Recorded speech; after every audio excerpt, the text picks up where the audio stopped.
The morning sun filtered through the crystalline windows of the palace, casting prismatic patterns across the marble floors. I had been appointed as the royal chronicler only 3 months ago, and already I'd witnessed countless ceremonies, diplomatic negotiations, and elaborate rituals. But nothing could have prepared me for what was about to unfold. Queen Kasha, the Fox Queen, as her people lovingly called her, was the most captivating ruler I'd ever encountered. Her russet fur gleamed like polished copper, and her amber eyes held centuries of wisdom despite her youth. She moved with an otherworldly grace that made even the simplest gesture seem choreographed by the gods themselves. That particular morning, the throne room buzzed with anxiety. Representatives from the wolf clans had arrived to discuss border disputes, and tensions ran high. I stood at my designated spot near the back wall, quill and parchment ready, trying to ignore how my heart raced whenever Kasha swept past me in her flowing silken robes. We'd grown close over these months, closer than protocol strictly allowed.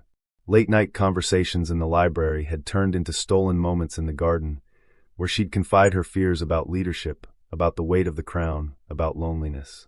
Last week, in the shadow of the ancient oak, she'd kissed me for the first time, her soft muzzle brushing against my cheek before finding my lips. "This is dangerous," she'd whispered, though neither of us pulled away. Now, watching her ascend the dais with perfect poise, I couldn't help but smile.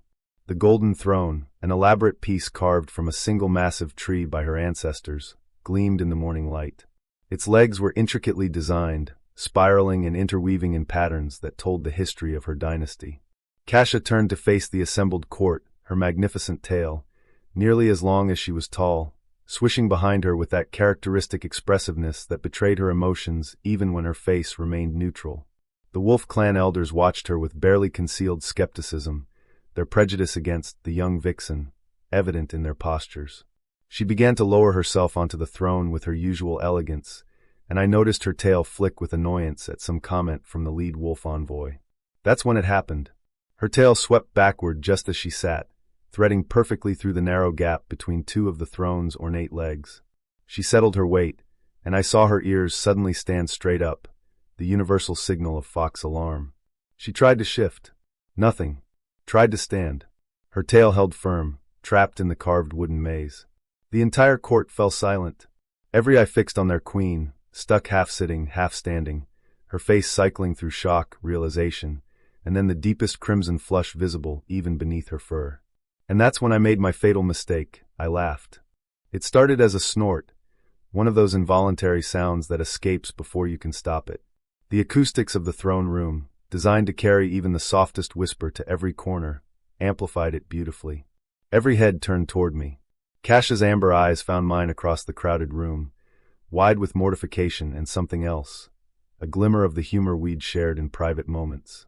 Her ears flattened against her skull, and her free tail, well, the part that wasn't imprisoned, twitched in that way it did when she was trying desperately not to smile. "Chronicler Finn," she said, her voice maintaining remarkable composure despite her predicament, "perhaps you'd like to share what you find so amusing about your sovereign's situation?" I clapped a hand over my mouth, but it was too late. Another laugh bubbled up, then another. "I'm so sorry, Your Majesty, I couldn't finish." The image of the realm's most elegant ruler, stuck on her throne like a kit who'd gotten their head caught in a fence, was simply too much. Lord Brennan, her chief advisor, a silver fox with more years than anyone could count, stepped forward with admirable speed. "Your Majesty, if you'll permit me." "Don't." Kasha yelped as he reached for her tail. "It's sensitive, and if you pull the wrong way," she winced, demonstrating exactly why that was a bad idea. The Wolf clan representatives exchanged glances. I could see their contempt morphing into something more complex. Was that the beginning of smirks on their grizzled muzzles? Captain Rowan of the Royal Guard approached next, her calico-patterned fur bristling with professional concern. "Perhaps if we tilted the throne, ma'am? And dumped me onto the floor in front of our guests?" "Wonderful plan, Captain." Kasha's sarcasm was sharp, but I caught the tremor in her voice. She was fighting laughter too. That's when Lady Helena, the court mage, glided forward with the confident air of someone who believed magic solved everything. "A simple levitation spell should." "My grandmother tried to levitate this throne once," Kasha interrupted. "It's warded against magic. Family curse. Long story." Her tail gave an involuntary twitch of frustration, which only wedged it tighter. She gasped, and that's when her composure finally cracked. A small, helpless giggle escaped her lips. That was all it took.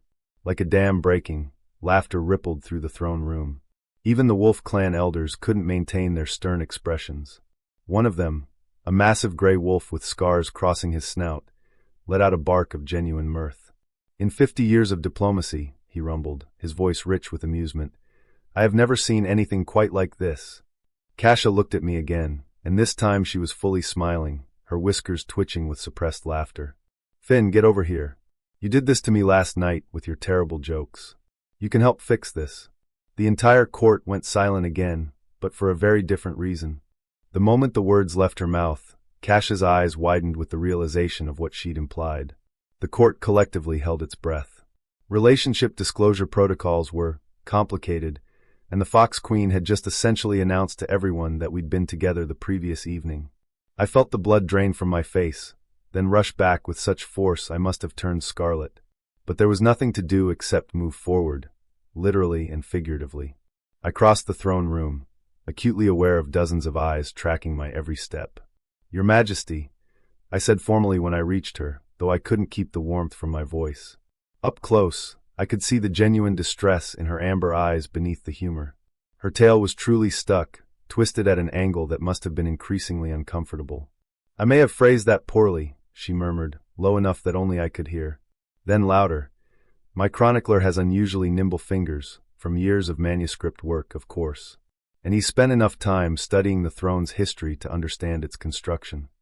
She wasn't wrong, though my intimate knowledge of the throne came from very different late-night studies.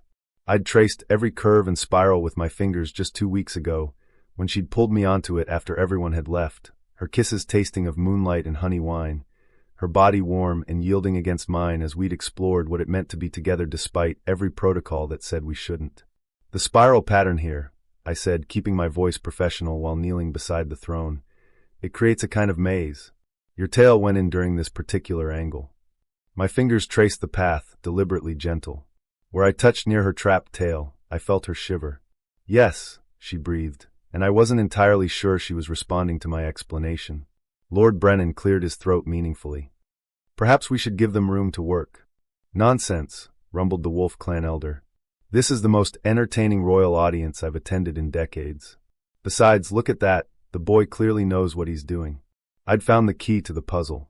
By carefully lifting one carved section while she rotated slightly, her tail could slide through the gap. But it required her to stand in a very particular way, pressed back against the throne, and against me. "This is going to be undignified," Kasha warned. "When has that ever stopped us?" I whispered against her ear, earning a sharp intake of breath that definitely had nothing to do with her trapped tail. Following my guidance, she rose, her body molding against mine as she adjusted her position. Her scent, wild roses and something uniquely vulpine, surrounded me. My hand steadied her hips, ostensibly to help with balance, but we both knew better. "Almost there," I murmured. "Just a little more." Her tail slipped free with a soft sound of relief. She turned in my arms, and for one suspended moment, we forgot where we were entirely. The spontaneous applause that erupted through the throne room broke our trance. Kasha stepped back quickly, smoothing her robes with as much dignity as she could muster, but her tail betrayed her. It was wagging. Actually wagging like an excited kit's, before she forced it to stillness. "Well," she announced to the assembled court, her voice regaining its regal authority, "I believe we've provided enough entertainment for one morning. Lord Brennan, please postpone the Wolf clan negotiations until after lunch. I need to compose myself." The Wolf clan elder, who I'd learned was named Aldrich, rose with a respectful bow that seemed far more genuine than the one he'd offered when arriving. "Your Majesty, I believe this morning has been more valuable than any formal negotiation could have been. You've reminded this old wolf that rulers are people too, capable of grace even in awkward moments. We'll see you after lunch, and with far better attitudes." As the throne room emptied, Kasha caught my hand. The gesture was small but deliberate, made before all the remaining courtiers and guards. Lady Helena smiled knowingly. Captain Rowan gave an approving nod. Lord Brennan simply looked relieved, as if he'd been waiting months for this exact moment. "Walk with me," Kasha commanded, not releasing my hand. She led me through familiar corridors to her private chambers, a scandalous destination in broad daylight, but I suppose we'd already crossed most propriety lines today. The moment the door closed behind us, she turned and pulled me into a fierce embrace. "I'm sorry," she said into my shoulder. "I didn't mean to expose us like that. You could face consequences." "Kasha." I tilted her face up to mine, running my thumb along her jaw. "I don't care. I never cared about the protocols. Only you." She kissed me then, deeply and without restraint, her hands tangling in my hair. When we finally broke apart, both breathless, she laughed, that same helpless, genuine sound from the throne room. "I was so mortified," she admitted. "My tail, Finn. My tail got stuck in my own throne." "What kind of queen?" "The kind who's real," I interrupted. "The kind who can laugh at herself. The kind who just won more respect from the wolf clans in 10 minutes than months of formal negotiations might have achieved." She considered this, her ears perking thoughtfully. "Aldrich did seem different at the end. Because he saw you as a person, not just a crown." I kissed her forehead, her nose, her lips. "And for what it's worth, you looked absolutely adorable stuck there." She swatted my chest, but she was grinning. "You're impossible. You love it." "I do." Her expression softened, became serious. "I love you, Finn. Protocol be damned, position be damned, I love you." My heart felt like it might burst. "I love you too, my fox queen." Stuck tail and all. The afternoon negotiations went surprisingly well. Aldrich and his wolf companions seemed to view Kasha with newfound warmth, and she navigated the discussions with brilliant strategy, though I noticed she chose to conduct them in the library rather than risk the throne room again. By evening, the Wolf Clan delegation had departed with a preliminary treaty that exceeded everyone's expectations. Lord Brennan actually smiled, something I'd seen perhaps twice since my appointment. "Your Majesty," he said during the small celebration dinner, "I believe what happened this morning may have been the best diplomatic accident in our kingdom's history." Kasha raised her glass, her free hand finding mine beneath the table. "To happy accidents, then, and to the people who remind us that dignity isn't about perfection, it's about how we handle imperfection." The toast was enthusiastically received. Even Captain Rowan joined in, though she whispered to Kasha, "You might want to have the carpenters look at that throne, ma'am. Perhaps some modifications?" "Absolutely not," Kasha declared. "It stays exactly as it is. Consider it a humility reminder for future generations." Later, after the festivities wound down, Kasha led me back to the throne room. The space was empty now, illuminated only by moonlight streaming through the high windows. She approached her infamous throne with mock wariness, circling it like it might attack. "I suppose I should face my nemesis properly," she said, then with exaggerated caution, sat down without incident. Her tail draped safely to one side. She grinned up at me. "Victory!" I laughed, moving to stand before her. "My brave queen, conquering furniture. Come here." She pulled me closer until I stood between her knees, her hands resting on my hips. "I've been thinking about what you said, about being real, about being a person, and not just a crown." "Yes. I'm going to make an official announcement tomorrow. About us. About how the Fox Queen has chosen her consort to be, regardless of his common birth or lack of political connections." Her voice was steady, but her eyes held a question. "If you'll have me?" I sank to my knees before her throne, not in subjugation, but in reverence. "Kasha, I would marry you if you were stuck in that throne forever." She laughed, that beautiful sound that had started everything. "Let's hope it doesn't come to that." I kissed her then, there in the moonlit throne room, and she kissed me back with all the passion and promise of our future together. When we finally parted, she rested her forehead against mine. "You know," she murmured, "the story is going to spread beyond the kingdom. They'll sing songs about the Fox Queen who got stuck in her throne." "Good," I replied. "Let them sing about a queen who laughs, who loves, who's brave enough to be human, or vulpine, as the case may be. And brave enough to love a chronicler who laughs at her misfortune? Especially that." She pulled me up onto the throne beside her, carefully, with full awareness of all tail positioning, and we sat together, planning our future in the very spot where everything had changed. The throne mercifully cooperated. The end.